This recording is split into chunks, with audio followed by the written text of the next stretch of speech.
பிரியான்ற பொண்ணு அவங்க மாமனார் மாமியாருக்கு காஃபி எடுத்துன்னு போய் கொடுக்குறா. அவங்க மாமியார் காஃபியை குடிச்சிட்டு இதெல்லாம் ஒரு காஃபியா, நல்லாவே இல்லை, போய் வேற காஃபி எடுத்துட்டு வா அப்படின்னு சொல்லி கத்துறாங்க. உடனே அவங்க மாமனார், ஏன் காஃபி நல்லா தானே இருக்கு, அந்த பொண்ணு ஏன் இவ்வளோ வேலை வாங்கிட்டு இருக்கா, அவ ஏற்கனவே 4 மாசம் பிரெக்னெண்டா இருக்கா அப்படின்றாரு.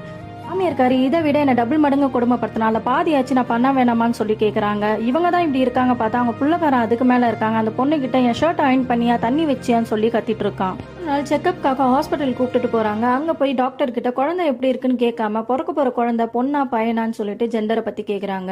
உடனே டாக்டர், பிறக்க போற குழந்தை ஜெண்டரை சொல்லக்கூடாது, சட்டப்படி தப்பு, நீங்க வேணும்னா 5 மாசம் பொறுமையா இருங்க, குழந்தை பிறந்துடும், அதுக்கப்புறம் வேணா பாத்துக்கோங்க அப்படின்றாங்க. 5 மாசம் கழிச்சு குழந்தையும் பிறகுது. பிறந்த குழந்தை பெண் குழந்தையா பிறந்தது.